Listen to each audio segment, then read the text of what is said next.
Muy bien, buenas tardes, hermanos. Vamos a ponernos de pie, quienes puedan hacerlo, y vamos a abrir nuestra Biblia ahí en el Salmo 84.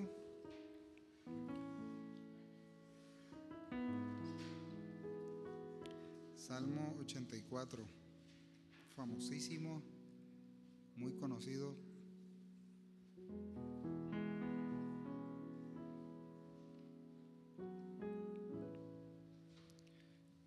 Ahí síganos con su vista a la lectura.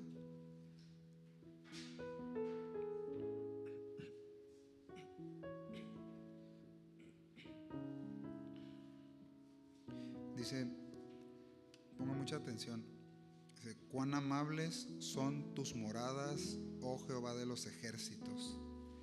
Y si usted se da cuenta, ahí hay unos signos de admiración.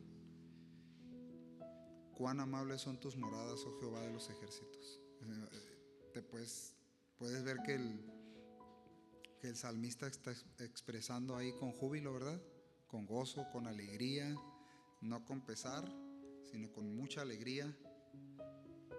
Anhela mi alma y aún ardientemente desea los atrios de Jehová.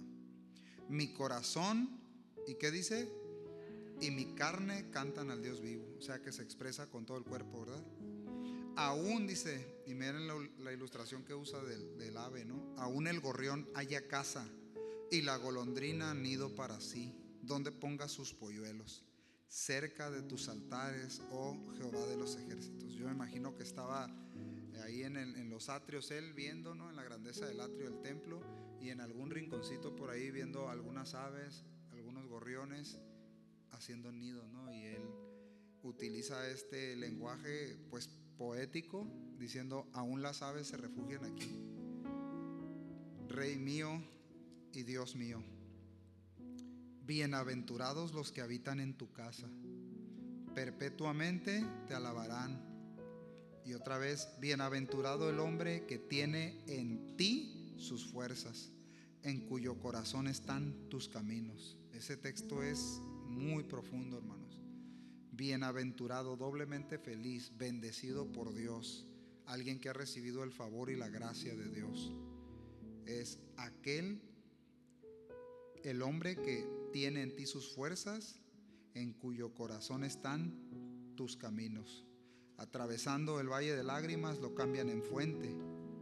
Cuando la lluvia llena los estanques, irán de poder en poder, verán a Dios en Sión.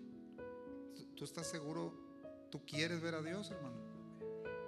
¿Sí, en serio? Jehová, Dios de los ejércitos, oye mi oración. Escucha, oh Dios de Jacob. Mira, oh Dios, escudo nuestro, y pon los ojos en el rostro de tu ungido. Porque mejor, lea conmigo, porque mejor es un día en tus atrios que 1000 fuera de ellos. Escogería antes estar a la puerta de la casa de mi Dios que habitar en las moradas de maldad, ¿no? Al igual que Pablo y otros discípulos o apóstoles, en sus cartas mencionan que el malo no habitará, no permanecerá, que los caminos, dice también el sabio Salomón, los caminos del perverso van a perecer, ¿verdad? Pero aquellos que temen al Señor, aquellos que se refugian en Él, aquellos que ponen su confianza en Él, permanecen para siempre. Y Él lo prometió, Él no miente, ¿verdad? Así que en esta tarde la reunión se trata de este Dios, del Dios de la Biblia. No se trata de ti, no se trata de mí, gracias a Dios, se trata de Él, ¿verdad? Nadie puede ser obstáculo, nada ni nadie puede ser obstáculo para que tú y yo expresemos bendición y alabanza a nuestro Dios. Nada, ni los problemas, ni el dolor, ni la enfermedad, cualquier situación. Así que no pierdas esta oportunidad de bendecir el nombre del Señor esta tarde, porque es una oportunidad muy corta, ¿sí? Así que, ¿qué les parece si oramos? ¿Sí? Señor, muchas gracias por este tiempo. Gracias por este honor, por este privilegio tan grande que es poder venir tu iglesia, que somos cada uno de nosotros, a bendecir tu nombre, a glorificar tu nombre, a hablar bien de ti, a orarte a ti, Señor, a través de estos cantos, a bendecirte desde nuestro corazón, con nuestra inteligencia, Señor. Encuentra esa disposición como la que tenía el salmista, Señor, de bendecir tu nombre voluntariamente, de poner en ti nuestras fuerzas, descansarlas en ti, Señor, y recibirlas en ti, Señor. Necesitamos esta tarde de ti, necesitamos tu dirección, necesitamos nosotros glorificarte, Señor, como tú te mereces. Señor, cualquier obstáculo, cualquier pensamiento ajeno y contrario a exaltarte a ti, Señor, lo rechazamos, lo hacemos a un lado y te rogamos, Señor, que en nuestra mente, en nuestro corazón, en nuestros afectos esté la determinación de adorarte a nuestro Dios vivo, a nuestro Dios verdadero, al que siempre, siempre nos rescata, siempre. Muchas gracias, Señor, en el nombre de Jesús, amén, amén. ¿Le puede dar un aplauso al Señor? ¿Sí? Vamos a bendecirle con nuestras fuerzas.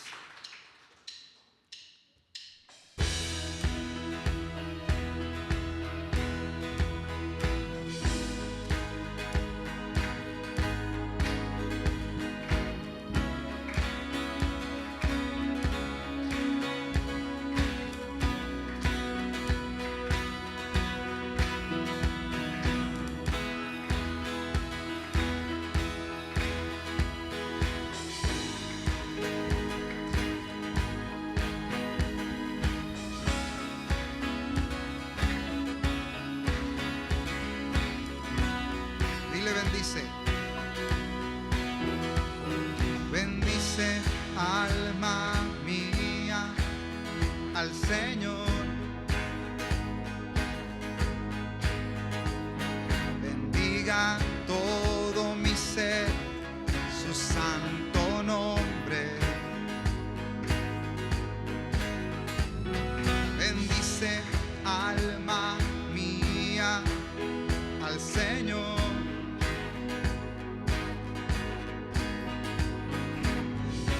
Y no olvides ninguno de sus beneficios. Dile, bendice. Bendice, alma mía.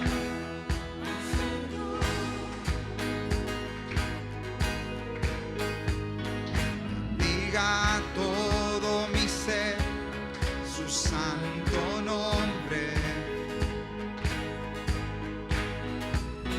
Bendice, alma mía, al Señor.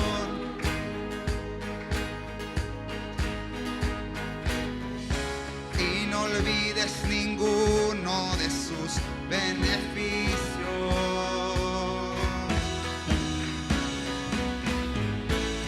Él es quien perdona tus iniquidades, el que sana todas tus dolencias.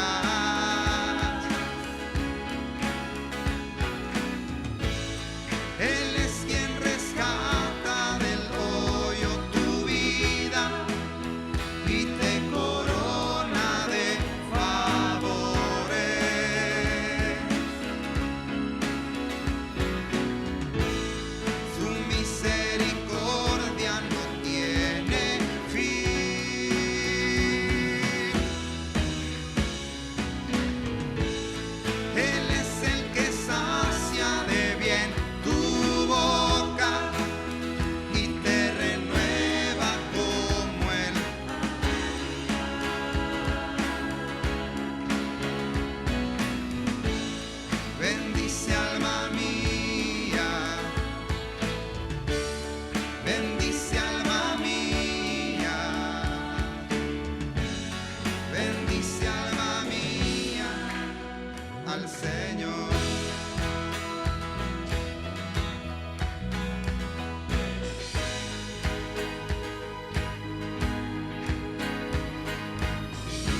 Su misericordia no tiene fin.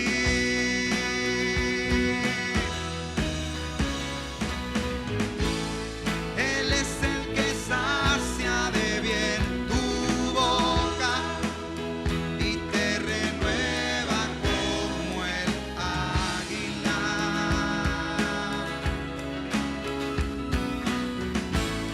Bendice alma mía, bendice alma mía, bendice alma mía al Señor. Vamos. Él es quien perdona tus iniquidades, el que sana todas tus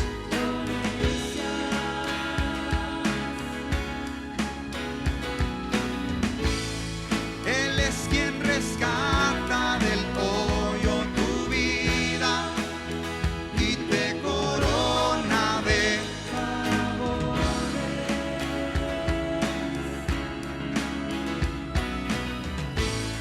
su misericordia no tiene fin, nunca termina.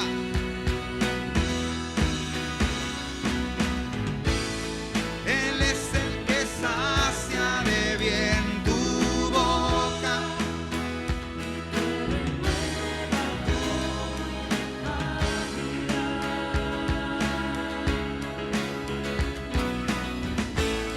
Bendice alma mía,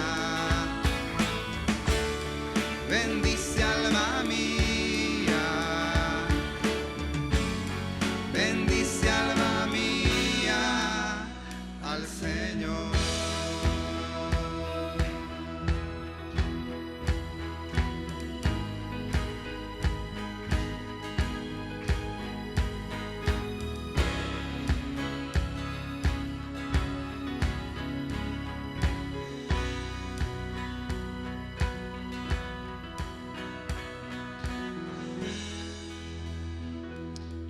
Pues dáselo al Señor fuerte. Sí.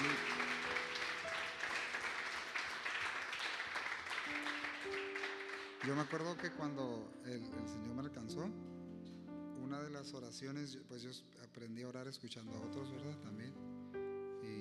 Y algo de lo que repetía mucho, no sé si se acuerdan aquellos de sus ayeres, cuando oraban le decía, bendice alma mía al Señor, y era recordando el salmo, este salmo, ¿no? Bendice alma mía. Siempre, muchos salmistas hablan de su alma en tercera persona. Y esto es bien importante porque nosotros, o sea, nuestra mente, nosotros tenemos que dirigir todo nuestro ser a adorar a Dios. ¿Sí me explico? O sea, no es algo que tenemos que esperar que sea espontáneo, sino tenemos que disponernos desde nuestra mente, con nuestros afectos, a bendecir al Señor. ¿Sí estamos aquí? Bueno, más claro, dice, presenta tu cuerpo como sacrificio vivo. ¿Te acuerdas? Santo, agradable a Dios, que es nuestro culto racional, con inteligencia, con entendimiento. Así es nuestro Dios, ¿verdad? Un Dios sabio, un Dios personal, todopoderoso, inteligente, bueno, justo, fiel, santo y tantos atributos, ¿verdad? Él es digno, ¿estamos de acuerdo? Vamos a hacerlo.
como tú, Jesús. Dile a Él,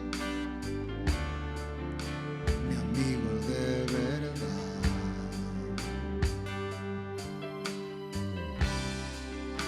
Y comparado con tu amor, no existe nada más. Solo tú llenas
Que sea un deseo genuino, Señor, el desear conocerte.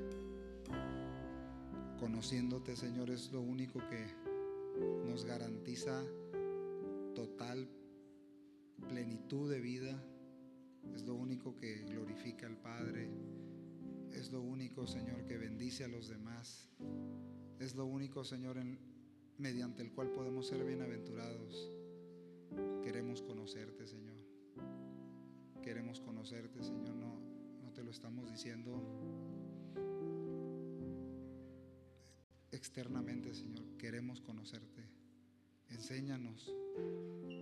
Que tu Espíritu Santo aplique tu palabra a nuestra vida, no solo hoy aquí, todos los días, al despertarnos, al mediodía, al acostarnos, en nuestras decisiones, en nuestras adversidades, en medio del dolor, en medio de la alegría. Señor, queremos conocerte.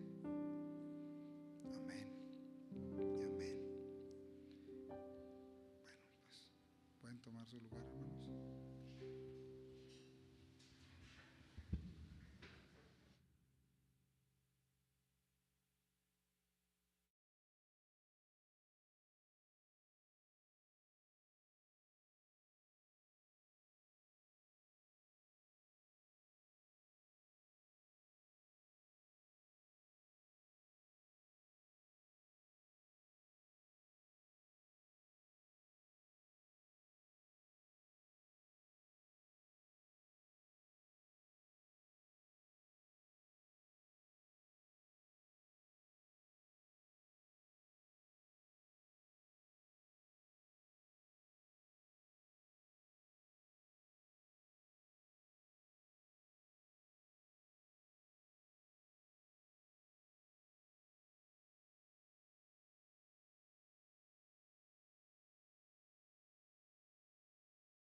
Buenas noches, hermanos. ¿Los niños pueden pasar?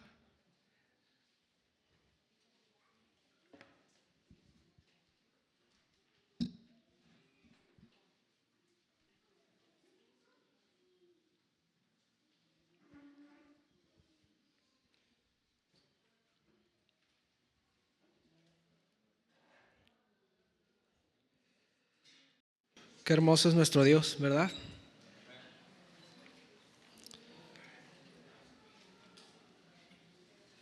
Muy bien. Acompáñeme a Hechos 25, versículo 13. Continuamos con nuestra serie Poder para Testificar. Estamos estudiando el libro de los Hechos. Si no me equivoco, es el tema 77. Entonces ya van varios, ¿no?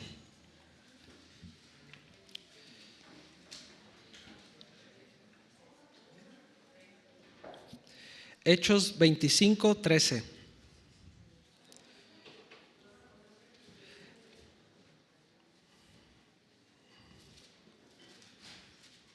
Dice así: pasados algunos días, el rey Agripa y Berenice, vinieron a Cesarea para saludar a Festo, y como estuvieron allí muchos días, Festo expuso al rey la causa de Pablo, diciendo: un hombre ha sido dejado preso por Félix, respecto al cual, cuando fui a Jerusalén, se me presentaron los principales sacerdotes y los ancianos de los judíos, pidiendo condenación contra él.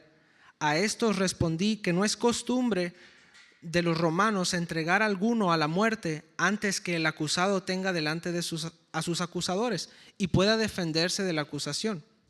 Así que, habiendo venido ellos junto acá, sin ninguna dilación, al día siguiente, sentado en el tribunal, mandé traer al hombre, y estando presentes los acusadores, ningún cargo presentaron de lo que yo sospechaba, sino que tenían contra él ciertas cuestiones acerca de su religión y de un cierto Jesús, ya muerto, el que Pablo afirmaba estar vivo. Yo, dudando en cuestión semejante, le pregunté si quería ir a Jerusalén y allá ser juzgado de estas cosas. Mas como Pablo apeló para que se le reservase para el conocimiento de Augusto, mandé que le custodiasen hasta que le enviara yo a César. Entonces Agripa dijo a Festo: yo también quisiera oír a ese hombre. Y él le dijo: mañana le oirás. Hasta ahí. ¿Sí? Bueno, este es Festo contándole al rey Agripa acerca de la cuestión, ¿no? Como ahorita estábamos checando, el proceso judicial que está atravesando Pablo. A lo largo de estas semanas hemos visto cómo Pablo ha tenido que soportar toda clase de males con el propósito de cumplir la voluntad del Señor. Desde ser arrestado por un crimen que no cometió, recibiendo golpizas, calumnias, injurias, siendo traicionado por sus mismos compatriotas judíos, hasta ser encarcelado, privado de su libertad durante años para complacencia de sus enemigos. Ahora nosotros sabemos que fue por voluntad del Señor que Pablo pasara por todas estas circunstancias difíciles con el fin de que pudiera testificar a Cristo, predicarle a gente que tal vez en otro contexto no hubiera tenido oportunidad de hacerlo. Ahora, con todo esto, la pregunta que nos confronta el día de hoy, y quiero que se la haga a usted, es la siguiente: ¿qué tan dispuestos estamos nosotros a padecer por el Evangelio? ¿Tenemos la valentía de sufrir las consecuencias de hacer la voluntad del Señor? Tómese un momento para pensarlo y acompáñeme en una oración. Señor, te damos gracias, Padre, gracias por este tiempo que tuvimos en donde te pedimos, Señor, que muestres a nosotros que queremos conocerte más, Señor, que queremos hacer tu voluntad, Señor. Te rogamos, Padre, que en este tiempo tú seas quien nos hable, Señor, que recibamos tu palabra y que seamos confrontados por ella, Señor. Deseamos realmente vivir para ti, Señor, vivir en el Evangelio, Señor. Ayúdanos, Señor, danos tu gracia, dame tu gracia, Señor, para predicar, y a mis hermanos para recibir tu palabra, Señor, y juntos ponerla por obra, Señor, juntos hacer tu voluntad. Te lo pedimos, Señor, en el nombre de Jesús. Amén.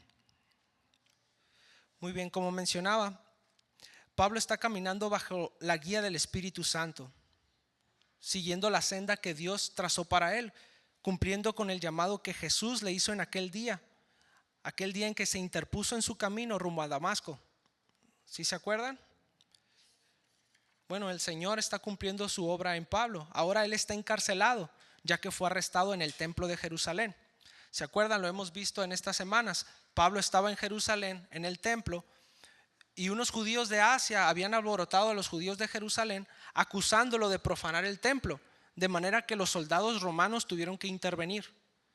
Sospechando ellos malobra de Pablo, lo encadenaron pretendiendo azotarle, por lo que Pablo echó mano de su ciudadanía romana, haciéndosela saber al tribuno para así evitar que lo azotaran, porque no era permitido azotar a un ciudadano romano sin antes haber pasado por un juicio, ¿verdad? Así el tribuno romano, al no entender lo que estaba pasando, toma la decisión de llevarlo a las autoridades judías al día siguiente y así clarificar un poco la situación. Sin embargo, conocemos lo que pasó, fue en vano, debido a la corrupción que había en el mismo Sanedrín. Había una fragmentación ahí. Todos estaban reunidos con un mismo fin, que era pues hacer las obras de Satanás, ¿no? Era una congregación en contra de Dios mismo. Sin embargo, entre sus pensamientos, entre su forma de pensar, bueno, estaban divididos. Por lo que Pablo aprovecha esto y provoca un altercado al mencionar que Pablo mismo era fariseo y que estaba siendo acusado por esta causa. Esta situación escaló a tal violencia que los romanos tuvieron que sacar a Pablo de ahí para preservar su vida. Entre tanto conflicto y además un complot para asesinar a Pablo, el tribuno tuvo bien llevarlo a escondidas hasta Cesarea para que el caso lo tratara el gobernador Félix.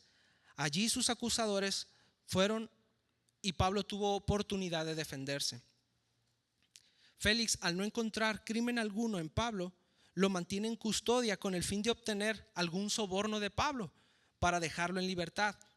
Pero como esto no fue así, Félix decidió dejarlo en prisión y así congraciarse con los judíos. Todo esto es para hacer un resumen de lo que hemos venido viendo, ¿sí? Es importante porque estamos viendo cómo Pablo va afrontando esa situación, ¿sí? Todo lo que ha venido pasando y estamos ante su defensa más adelante. E importante, se dan cuenta cómo los gobernadores siempre están tratando de darle por su lado a los judíos. Lo vamos a ver un poquito más adelante. Aunque esto pudiera causarnos a nosotros, ¿no? Cuando estamos escuchando esto, una indignación, ¿no? Decir, híjole, a este cuate, pues le están haciendo injusticia, ¿no? Bueno, debemos de entender que es la voluntad de Dios que Pablo permaneciera en prisión. Esto nos debe llevar a confiar y descansar en la soberanía de Dios, en que Él tiene todo bajo control. Y muchas veces nosotros vamos a pasar por caminos difíciles y no debemos de asumir que porque es complicado o porque es doloroso, es que no viene de Dios. La palabra nunca nos enseña eso, todo lo contrario, que aún a pesar de que estemos pasando por esas situaciones, bueno, Dios tiene el control y debemos aprender a confiar en Él. Muchas veces esas situaciones precisamente son para eso. ¿Cuántos saben de lo que estoy hablando? ¿Sí? Entonces, hermanos, tenemos que abrazarnos, aferrarnos a su gracia y así podemos pasar cualquier obstáculo. Dios se encarga de hacer su obra en cada uno de nosotros. Por eso Él es digno de confianza. Debemos confiar en Él. Pasado 2 años, fíjese, Pablo arrestado ahí 2 años por un crimen que ni cometió, ¿verdad? Ahora Porcio Festo viene a suceder a Félix en su puesto de gobernador de Judea y procede a resolver los asuntos que habían quedado pendientes, ¿sí? Vamos a leer un poquito más atrás, Hechos capítulo 25, versículo 1.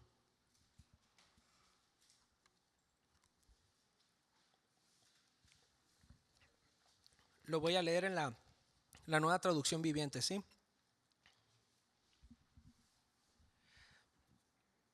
Tres días después de que Festo llegó a Cesarea para asumir sus nuevas funciones, partió hacia Jerusalén, donde los sacerdotes principales y otros líderes judíos se reunieron con él y le presentaron sus acusaciones contra Pablo.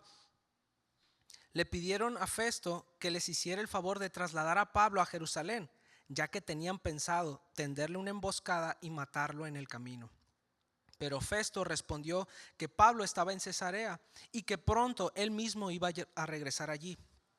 Así que les dijo: algunos de ustedes que tengan autoridad pueden volver conmigo. Si Pablo ha hecho algo malo, entonces podrán presentar sus acusaciones. Unos 8 o 10 días después, Festo regresó a Cesarea y al día siguiente tomó su lugar en la corte y ordenó que trajeran a Pablo. Cuando Pablo llegó, los líderes judíos de Jerusalén lo rodearon e hicieron muchas acusaciones graves que no podían probar. Pablo negó los cargos.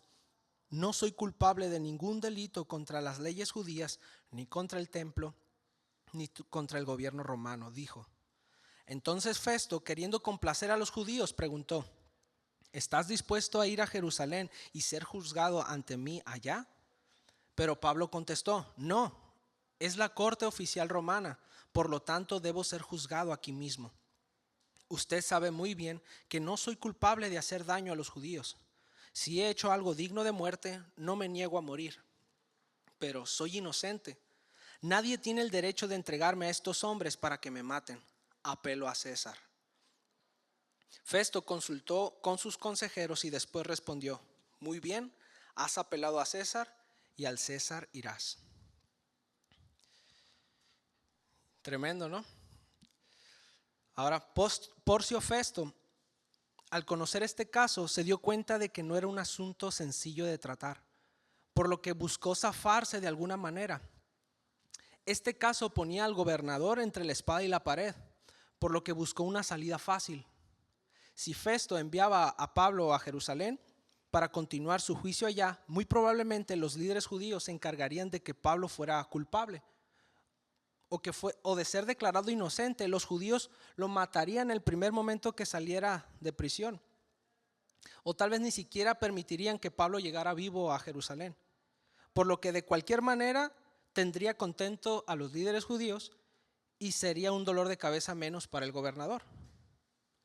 Porque el asunto es que Pablo era ciudadano romano, ¿sí? Si fuera sido otra persona, pues da igual, ¿no? O sea, no hay ningún problema, pero como estaba ante un ciudadano romano, no podían simplemente dejarlo, iba a tener que responder sobre eso. La ciudadanía romana era algo muy apreciada, entonces si no te servía de nada, pues se demeritaba su valor, ¿no?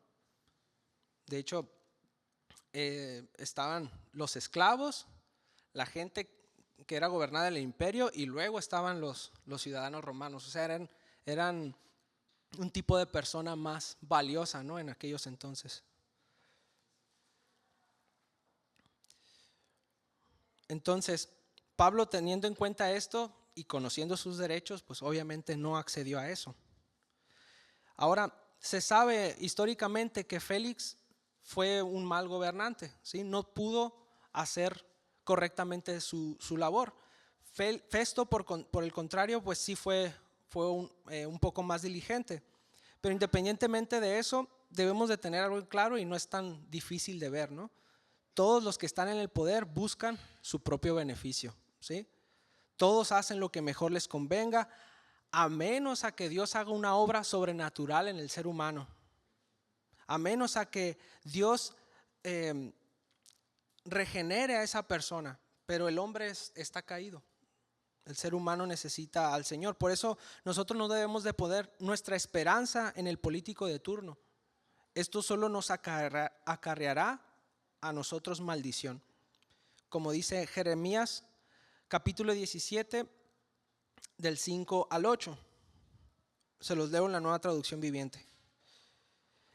Esto dice el Señor: malditos son los que ponen su confianza en simples seres humanos, que se apoyan en la fuerza humana y apartan el corazón del Señor. Son como los arbustos raquíticos del desierto, sin esperanza para el futuro. Vivirán en lugares desolados, en tierra despoblada y salada. Pero benditos son los que confían en el Señor y han hecho que el Señor sea su esperanza y confianza. Son como árboles plantados junto a la ribera de un río, con raíces que se hunden hasta las aguas.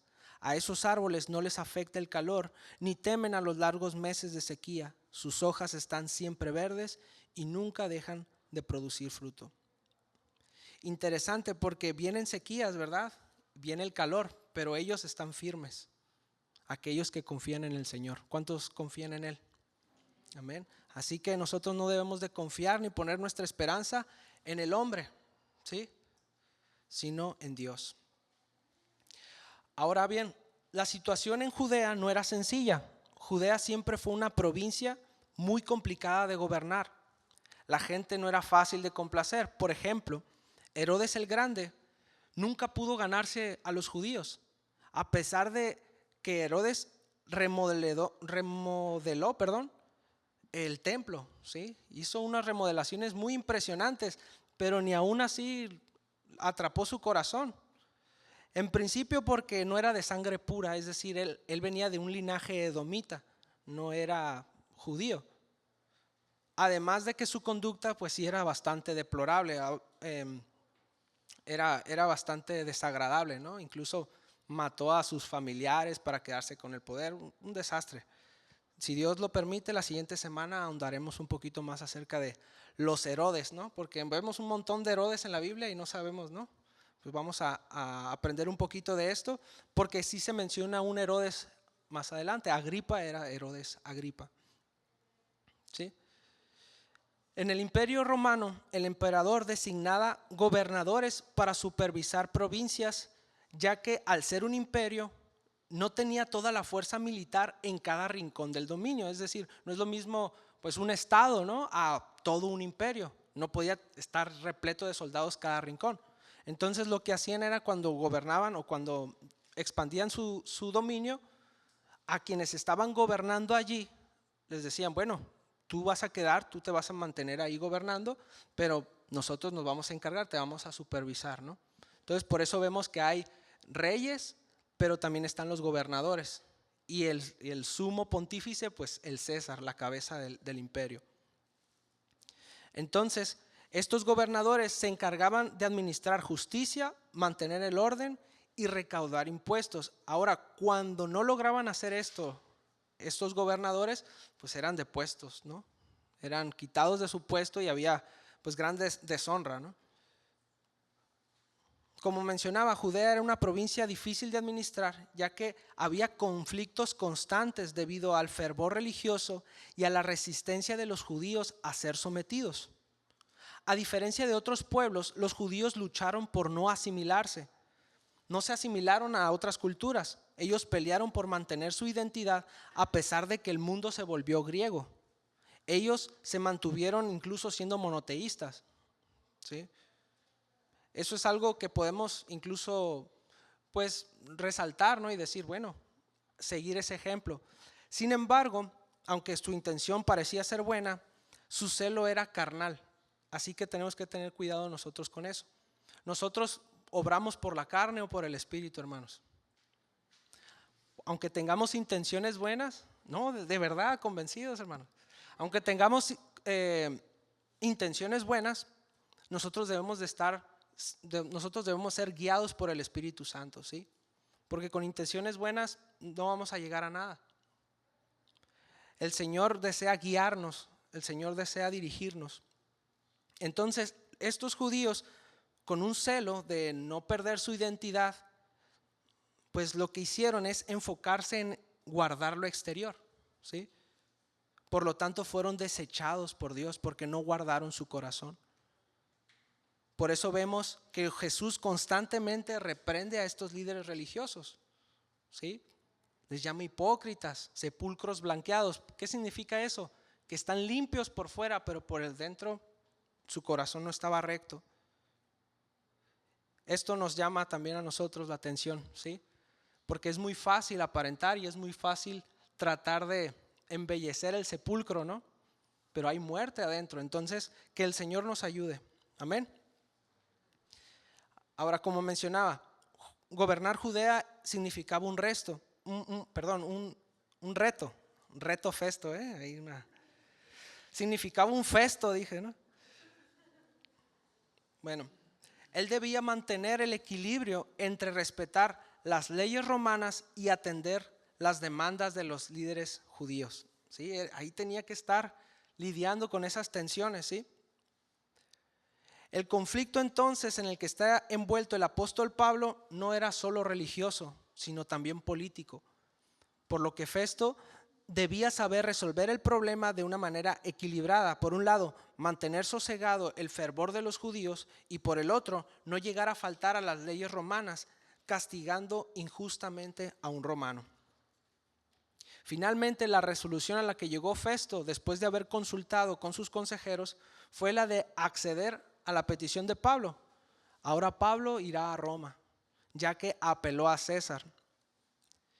Y en este caso el César es el emperador Nerón. Terrible, ¿no? ¿A quién fue a apelar a Pablo?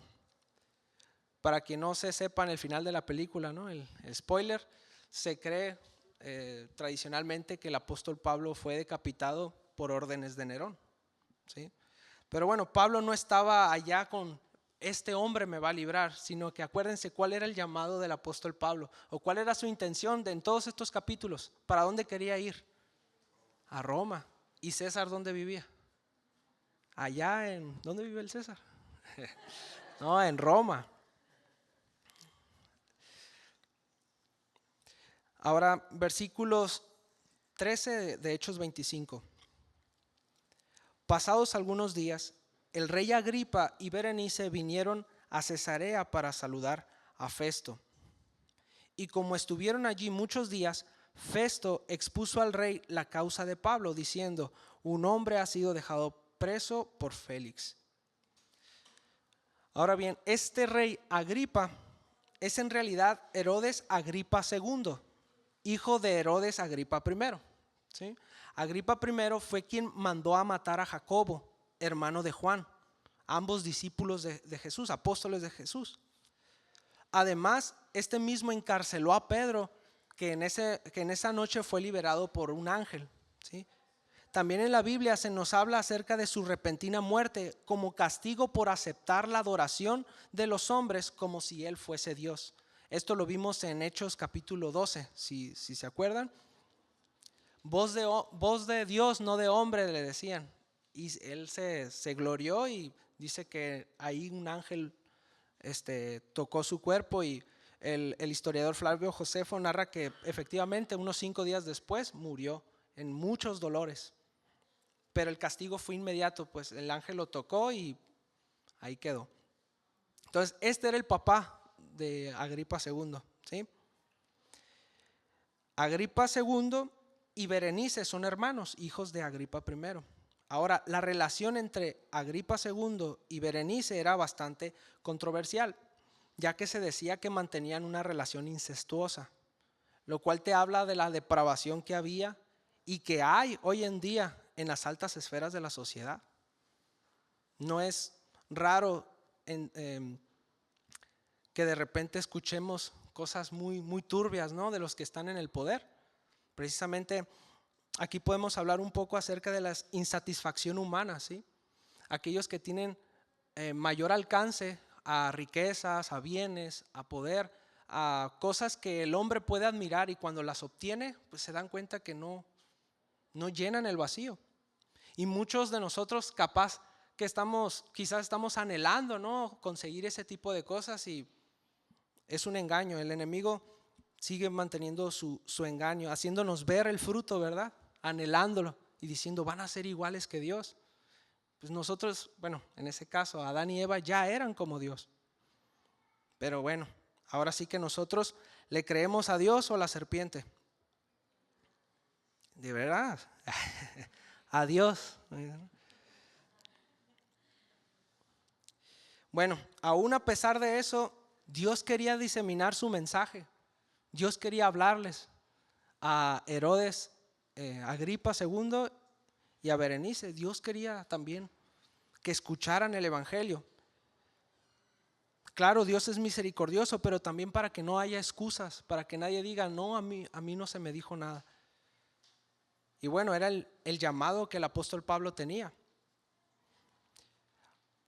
Ahora, como Agripa y Berenice se quedaron muchos días allí en Cesarea, entonces Festos pues quiso entretenerlos de algún modo, ¿no? Así como cuando las visitas se quedan más tiempo de la cuenta, así como que ya son las 9, ¿no? O sea, entonces, pues a ver, ¿qué le digo? Y pues está el caso de Pablo, ¿no? Entonces, Festo aprovechó a presentar el caso y obtener así una segunda opinión, una valoración acerca de este caso, ya que Agripa tendría un mayor conocimiento acerca de los judíos. Él tenía más conocimiento acerca de las costumbres y las tradiciones. Además, si Festo quería mandar a Pablo a Roma, debía especificar los cargos del acusado, de lo cual Festo no sabía ni qué escribir, ya que lo encontraba inocente con relación a la ley romana. Es decir, ¿qué ponía si era un inocente? ¿Cómo lo mandaba a César si no tenía el cargo, verdad?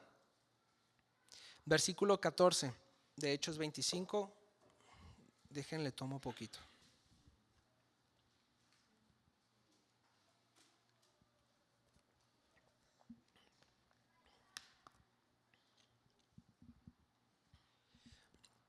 Y como estuvieron allí muchos días, Festo expuso al rey la causa de Pablo diciendo: un hombre ha sido dejado preso por Félix, respecto al cual cuando fui a Jerusalén se me presentaron los principales sacerdotes y los ancianos de los judíos pidiendo condenación contra él.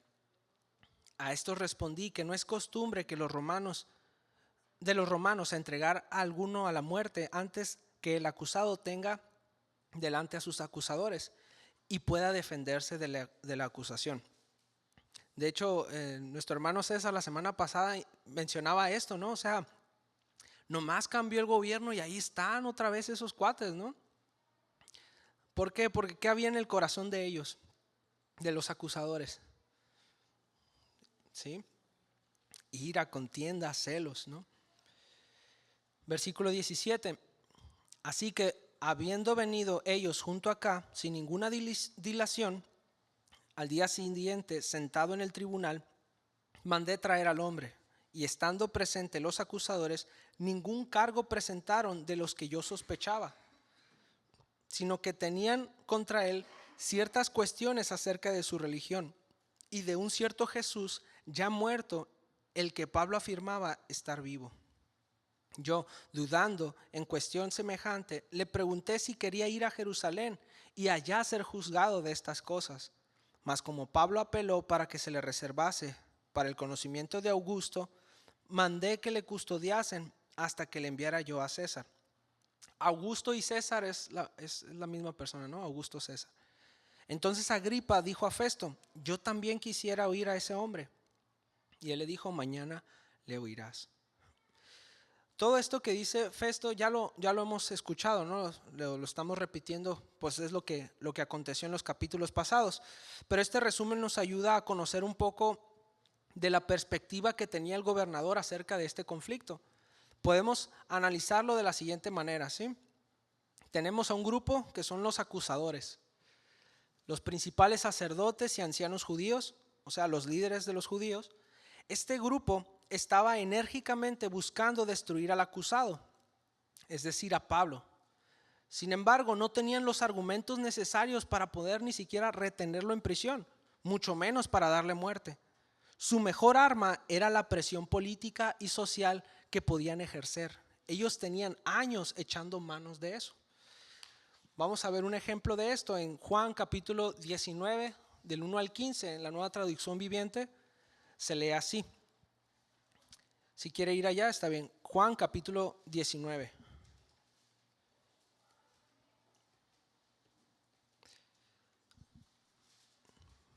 Versículo 1 dice así: entonces Pilato mandó azotar a Jesús con un látigo que tenía puntas de plomo. Los soldados armaron una corona de espinas y se la pusieron en la cabeza y lo vistieron con un manto púrpura. ¡Viva el rey de los judíos!, se burlaban de él mientras lo abofeteaban. Pilato volvió a salir y le dijo al pueblo: ahora lo voy a traer, pero que quede bien claro que yo no lo encuentro culpable de nada. Entonces Jesús salió con una corona de espinas sobre la cabeza y el manto púrpura puesto, y Pilato dijo: miren, aquí tienen al hombre. Cuando lo vieron, los principales sacerdotes y los guardias del templo comenzaron a gritar: crucifícalo, crucifícalo. Llévenselo ustedes y crucifíquenlo, dijo Pilato. Yo no lo encuentro culpable. Los líderes judíos respondieron: según nuestra ley debe morir, porque afirmó que era el Hijo de Dios. Cuando Pilato oyó eso, tuvo más miedo que nunca. Llevó a Jesús de nuevo a la residencia oficial y le preguntó: ¿de dónde eres?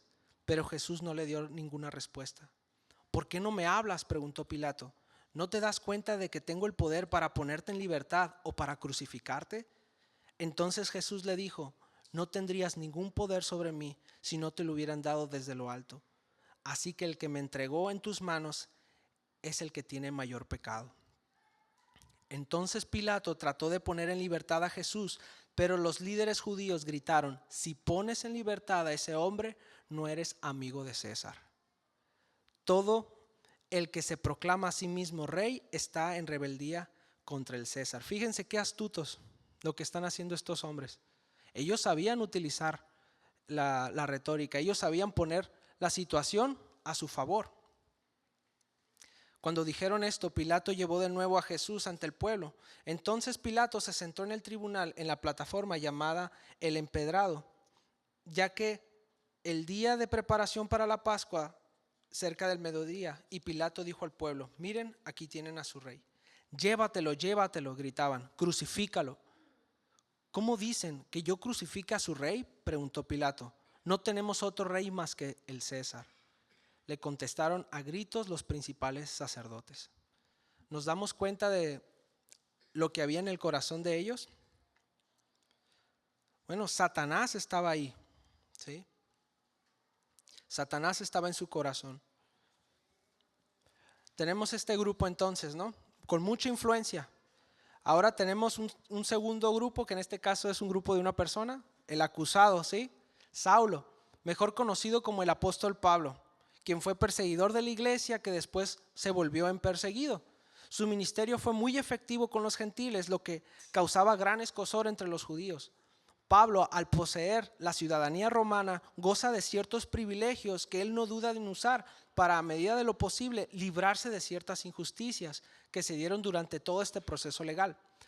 Pero su mejor carta no era la ciudadanía romana, hermanos, sino que tenía la ciudadanía celestial. De igual manera, no es pecado nosotros echar mano de ciertos recursos que Dios mismo nos da, pero nuestra confianza no está en esos recursos. Nuestra confianza debe de estar ¿en dónde? En Dios, en que somos hijos de Dios, en que no pertenecemos a este mundo. ¿Sí? Como le dijo Pablo a los Filipenses, capítulo 3, versículo 17: amados hermanos, tomen mi vida como modelo y aprendan los que siguen nuestro ejemplo. Pues ya les dije varias veces y ahora se los repito de nuevo con lágrimas en los ojos. Hay muchos cuya conducta demuestra que son verdaderos enemigos de la cruz de Cristo. Van camino a la destrucción. Su Dios son sus propios apetitos, se jactan de cosas vergonzosas y solo piensan en esta vida terrenal. En cambio, nosotros somos ciudadanos del cielo, donde vive el Señor Jesucristo, y esperamos con mucho anhelo que Él regrese como nuestro Salvador.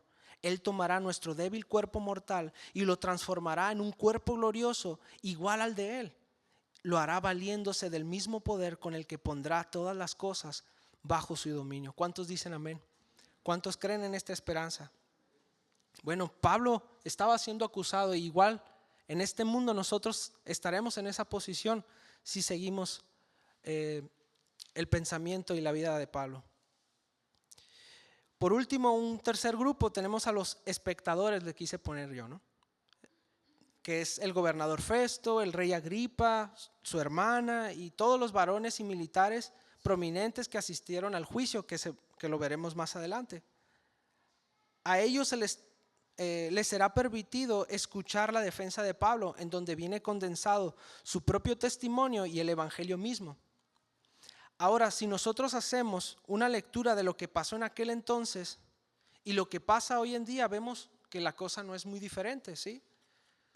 Vemos a los acusadores de hoy en día, gente con celos y contenciosos, con hambre de poder y con mucha influencia política, queriendo destruir a todos aquellos que se les interpongan. Son un grupo sumamente hostil que no temen utilizar los medios que sean necesarios para conseguir sus fines. Como dije, Satanás está dentro de sus corazones y no dudarán en perseguir a los hijos de Dios. Y no es muy difícil deducir a qué grupo nos estamos refiriendo, ¿sí? Gente con hambre de poder, con hambre de gobernar, con mucha influencia política, ¿sí? Son una minoría, sin embargo mueven a las masas. Vemos también hoy en día los acusados, aquellos que han dispuesto a vivir y a morir por el evangelio, que están comprometidos con la causa, que están dispuestos a pasar por el fuego con tal de ver la gloria de Dios manifestada en su generación. Gente dispuesta a ser difamada, menospreciada, maltratada, dispuesta a padecer con el único deseo de agradar a su Señor. Y por último, a los espectadores, ¿no? Son gente que no está en la lucha directamente, pero sí indirectamente. Gente que está a la expectativa de lo que ocurre, pero no toma partido. Afanados en su día a día, en su trabajo, en el ocio o en su comodidad. Gente que puede congraciar con el cristianismo o no, puede tener una opinión o no, pero no involucrarse. Para esta lucha es irrelevante si son simpatizantes o no, si congenian con los valores morales del cristianismo o no. Su falta de determinación forma parte del mismo problema. La pregunta obligada sería: ¿con qué grupo nos identificamos nosotros? ¿Con los acusadores? No, yo no me opongo abiertamente, yo no juzgo, ¿no? Yo deseo, yo amo a mi Diosito, ¿no? Sí, no, yo estoy en contra de la ideología de género, no, yo estoy en contra de esas posturas, ¿no?, satánicas. Pero somos como aquellos que han sido acusados, aquellos que viven fervientemente para el evangelio, que están dispuestos a sufrir, a padecer por la predicación del mismo. ¿O nos parecemos más a los que están expectantes, ¿no?, a los que están viendo cómo pasan los días? En conclusión, ser espectador no es una posición neutral. Cada decisión que tomamos afecta para bien o para mal a quienes están a nuestro alrededor. No es suficiente estar de acuerdo con las enseñanzas de Jesús. No es suficiente simpatizar y decir sí a lo que se llega a decir al frente. Es necesario comprometerse con la causa, porque se nos pedirá cuentas de todo lo que se nos encomendó. A nosotros que conocemos el Evangelio, bueno, el Señor nos pedirá cuentas. Así que el Evangelio, hermanos, no es una opción. Nuestra vida debe ser congruente con todas las verdades contenidas en el Evangelio. Por mucho tiempo se ha criticado el compartir nuestro testimonio personal como algo contrario a predicar el Evangelio. ¿Cuántos saben a lo que me refiero? Es decir, predicar tu testimonio pues es versus predicar el Evangelio, ¿no? Sin embargo, no podemos predicar correctamente el Evangelio si este no ha impactado en nuestra vida, si no existe una evidencia clara del poder transformador que éste tiene a todo aquel que cree. Pablo predicó el Evangelio dando su defensa, contando también cómo Cristo transformó su propia vida, por lo que nuestro testimonio también es parte vital a la hora de presentar el Evangelio a los demás. Vemos que tanto acusadores como acusados están dispuestos a todo con tal de conseguir ganar la batalla, mientras que los espectadores no están dispuestos a nada. Al final, la indecisión se convierte en la decisión que Dios tomará en cuenta en aquel día cuando los libros sean abiertos. Por último, acompáñeme a Apocalipsis capítulo 3, versículos 14 al 22.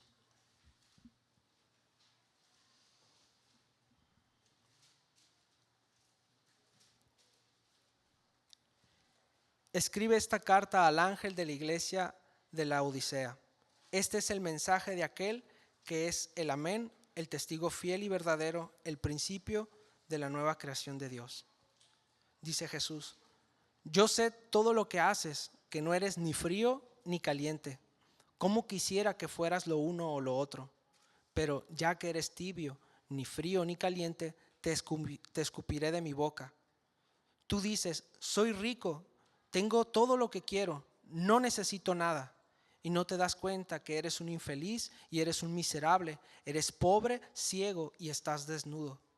Así que te aconsejo que de mí compres oro, un oro purificado por fuego, y entonces serás rico. Compra también ropas blancas de mí, así no tendrás vergüenza por tu desnudez, y compra ungüento para tus ojos, para que así puedas ver. Yo corrijo y disciplino a todos los que amo, por tanto, sé diligente y arrepiéntete de tu indiferencia. Mira, yo estoy a la puerta y llamo. Si oyes mi voz y abres la puerta, yo entraré y cenaremos juntos como amigos. Todos los que salgan vencedores se sentarán conmigo en mi trono, tal como yo salí vencedor y me senté con mi Padre en su trono. Todo el que tenga oídos para oír debe escuchar al Espíritu y entender lo que Él dice a las iglesias. Pues cerramos y nos vamos. No, es fuerte la palabra. Creo que el Señor no nos quiere indiferentes, ¿sí?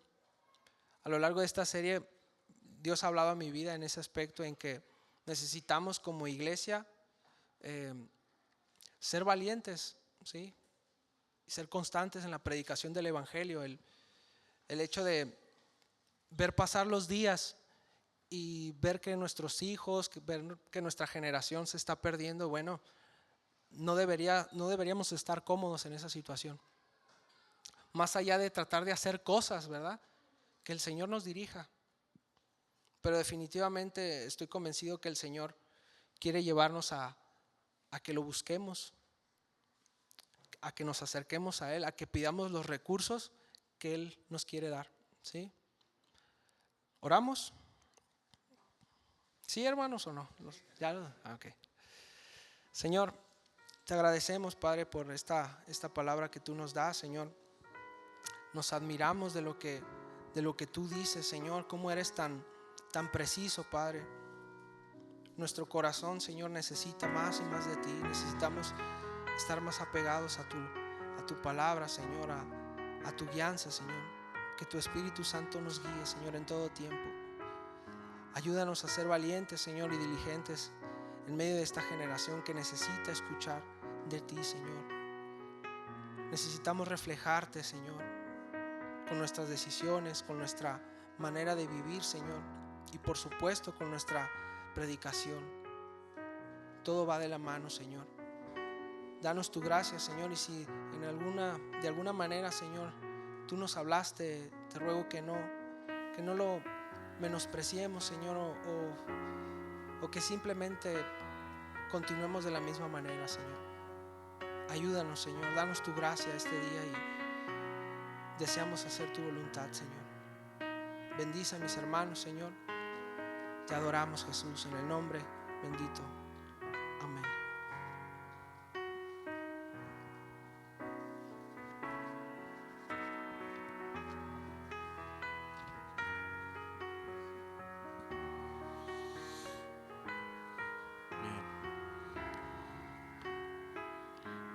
Pues mucho que seguir aprendiendo del apóstol Pablo, ¿verdad? Y todo lo que nos falta por aprender. Pues gracias a Dios por la palabra.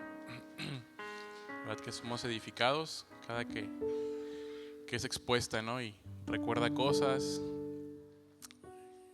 Sobre todo eso, muchas veces, ¿no? Nos recuerda lo que comentaba Víctor, ¿no? Predicar el evangelio, lo que como creyentes hemos sido